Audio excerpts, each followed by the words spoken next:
Hi, one and all. My name is Dr. Krishna Tulsi, Consultant General Physician and Diabetologist at Nakshatra Hospital, Alkapuri.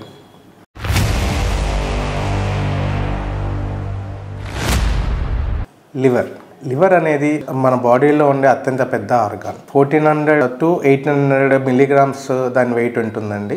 Liver చాలా functions మన బాడీకి చేస్తుంది and it's a very చాలా important organ అన్నమాట.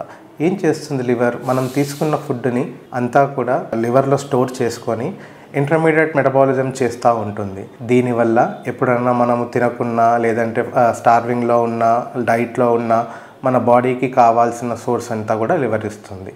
అదేవిధంగా liver అనేది cholesterol and lipid metabolism కూడా చేస్తుంది. అదేవిధంగా మన బాడీలో ఉండే టాక్సిన్స్ ఏవైతే ఉన్నాయో అవి బైల్ అంటే ఫ్లూయిడ్, లివర్ నుంచి ఒక ఫ్లూయిడ్ వస్తుంది, దాన్ని బైల్ అంటాము.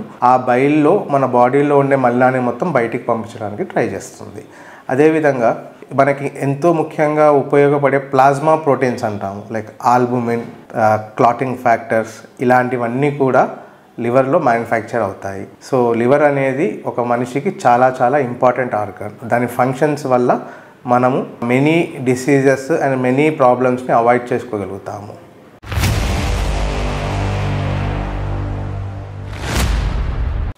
జనరల్గా లివర్కి వచ్చేసరికి మనకి ఎలా తెలుస్తుంది మన లివర్ హెల్తీగా ఉందా లేదా అని? సో ఎప్పుడైనా ఏ ప్రాబ్లం చేత అయినా లివర్ మీద ఒత్తిడి పడినప్పుడు లివర్లో కొన్ని మార్పులు జరిగి లివర్ ఎంజైమ్స్ అనేవి రిలీజ్ అవుతాయండి. దాన్ని ఎస్జిఓటి, ఎస్జిపిటి అంటాము. వాటి ఎలివేషన్స్ని బట్టి చూసి దేనివల్ల ప్రాబ్లం వచ్చింది అనేది చేస్తాము. జనరల్గా లివర్ ఇంజ్యూరీని హెపటైటిస్ అంటాము. హెపటైటిస్లో రకాలు ఉంటాయి. Hepatitis A and hepatitis E. ఇది ఫీకో ఓరల్ కన్జంప్షన్ అంటే కంటామినేటెడ్ ఫుడ్ తీసుకోవడం వల్ల లివర్కి ఇబ్బంది అయ్యే డిసీజ్ అంటాము. In other words it is called as viral hepatitis, acute viral hepatitis అంటాము. అదేవిధంగా hepatitis B and hepatitis C అనేవి క్రానిక్గా మనిషికి ఉండిపోయే వైరల్ ఇన్ఫెక్షన్స్ అండి. సో ఒక పేషెంట్కి తన లివర్ బాగాలేదని ఎలా తెలుస్తుంది? మొదటిగా ఆకలి అనేది కొద్దిగా తగ్గుతూ వస్తుంది. పేషెంట్కి ఫుడ్ మీద తినాలి అనేది అనిపించదు. దాని తర్వాత బాడీలో బిలిరూబిన్ పర్సెంట్ పెరిగే కొద్దీ కళ్ళల్లో పచ్చదనం రావడం, మూత్రంలో పచ్చదనం రావడం, తర్వాత ఒళ్ళంతా నీరసంగా అనిపించడం, వాంతులు అవ్వడం, తెల్ల మోషన్స్ రావడం, అదేవిధంగా ఒంటి మీద దురదల్లాగా రావడం, తొందరగా అలసిపోవడం లాంటివి ఉంటాయి. ఇలాంటివి ఏమన్నా ఉన్నాయి అంటే ఇమీడియట్గా మనము హాస్పిటల్ని సంప్రదించి ఏ కారణం చేత మనకి జాండీస్ వచ్చింది, ఏ కారణం చేత మనకు ఇది లివర్ డ్యామేజ్ అయిందని చూసుకొని దాని ప్రకారం కొన్ని టెస్టులు చేసి డాక్టర్ సలహా మేరకు తగిన ట్రీట్మెంట్ తీసుకోవడం వల్ల తొందరగా వ్యాధి నుంచి బయటపడే అవకాశాలు ఉన్నాయి.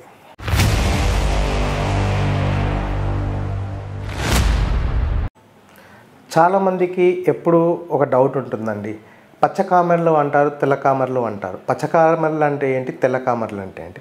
పచ్చకామెర్లు అంటే జనరల్గా viral hepatitis, acute viral hepatitis, hepatitis A and hepatitis ఈ వల్ల వచ్చే జాండీస్ ఉంటుంది. అదేవిధంగా అక్యూట్ లివర్ ఇంజురీ జరగడం వల్ల, లైక్ సడన్గా బ్లడ్ ప్రెషర్ తగ్గిపోయి బ్లడ్ లేక లివర్కి ఏమైనా ప్రాబ్లం రావడం వల్ల రిలీజ్ అవ్వడం లాంటివి జరుగుతుంది.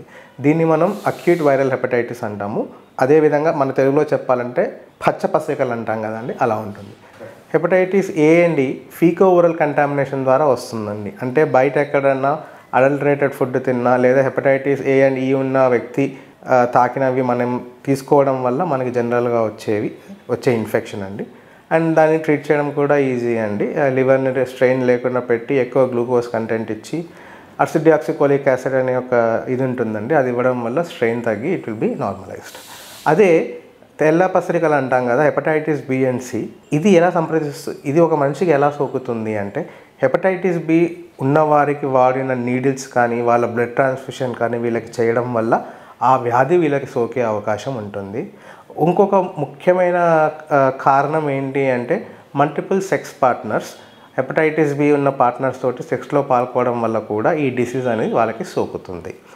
సో తెల్లకామెర్లు అంటే జీవితకాలం మనతో ఉంటుంది అండ్ అది అలాగే ఉంటూ మన లివర్ని డ్యామేజ్ చేసుకుంటూ ఆ తర్వాత లివర్ సిరోసిస్ లేదా హెచ్సివి అంటామండి, హెపాటో సెల్యులార్ కార్సినోమా అంటే లివర్ క్యాన్సర్కి దారితీసే అవకాశాలు ఎక్కువగా ఉంటాయి.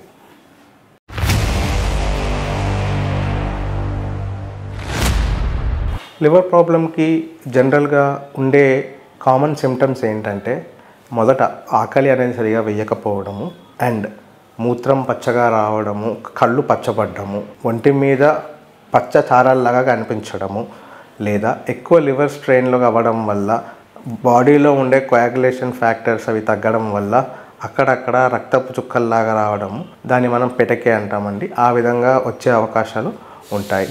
ఆ తర్వాత దురదలు రావడము, ఈజీ ఫటిగబిలిటీ, తొందరగా అలసిపోవడము, ఇవన్నీ కూడా మనం గమనించదగిన సిమ్టమ్స్ అండి. ఇలాంటి సిమ్టమ్స్ ఏమన్నా ఉన్నాయంటే మీరు త్వరగా హాస్పిటల్ని సంప్రదించి దానికి తగిన ట్రీట్మెంట్ తీసుకుంటే మీరు ఎర్లీగా ఇన్ఫెక్షన్ నుంచి బయటికి రాగలుగుతారు.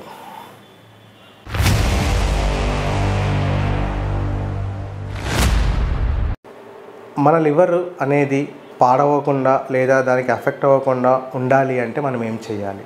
ముఖ్యంగా alcohol has a big role in that అండి. So try to limit your alcohol and if possible please stop taking alcohol. అదేవిధంగా excessive sugars, excessive salts, excessive carbohydrates and adulterated foods, processed foods ఇలాంటివి ఏమున్నా కూడా, ఎందుకంటే food మనం తీసుకున్న ప్రతిదీ మన లివర్లోనే స్టోర్ అవుతుందండి. అక్కడి నుంచి లివర్ బాడీకి కావాల్సినప్పుడు అందిస్తూ ఉంటుంది. అందుకని స్టోరేజ్ అంటాం అనమాట, స్టోర్ హౌస్ అనమాట. సో ఈ స్టోర్ హౌస్కి మనము అన్నీ తీసుకున్నాము, మనం అన్నీ అంటే దానికి హాని చేసేవి కూడా తీసుకుంటున్నాము అంటే అది ఇబ్బంది పడుతుంది. సో ఎప్పుడైతే దానికి ఇబ్బంది పడుతుందో ఆటోమేటిక్గా అది ప్రాసెసింగ్ తగ్గిపోయినప్పుడు దాని నుంచి వెలువడే సిమ్టమ్స్ మనం ఆల్రెడీ ఇందాక చెప్పినట్టుగా ఒక పేషెంట్కి ఆ విధమైన లక్షణాలు వచ్చే అవకాశం ఉంటుంది.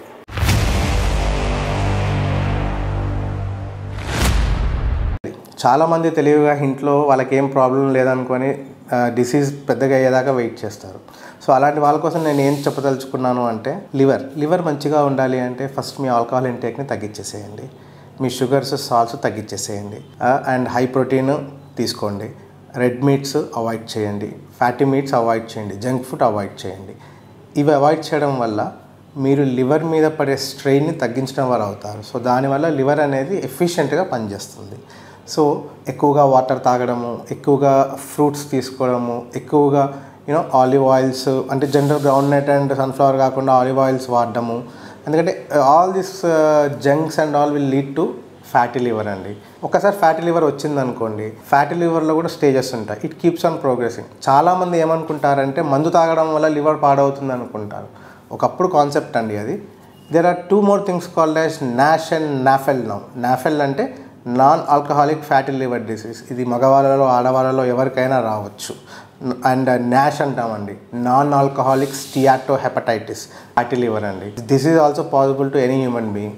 సో లివర్కి మనము కరెక్ట్గా సప్లై ఇవ్వకుండా లివర్ నుంచి వెలువడే ప్రాబ్లమ్స్ని మనం గుర్తించలేకపోతే ఎవెన్చువల్లీ ఇనీషియల్గా ఇట్ స్టార్ట్స్ విత్ హెపటైటిస్ అండి. దాని తర్వాత it go to steatohepatitis, then fibrosis and then it land in to cirrhosis అండి. సిరోసిస్ తర్వాత there is high chance of cirrhosis converting in to hepatocellular carcinoma. So జాగ్రత్త వహించండి, alcohol తగ్గించండి, మీరు తినే ఫుడ్లో జాగ్రత్తగా షుగర్ అండ్ సాల్ట్ క్వాంటిటీ చూసుకోండి, మీ లివర్కి తగినంత ఇంపార్టెన్స్ ఇచ్చుకుంటూ వాటర్ బాగా తీసుకుంటూ ఉండండి.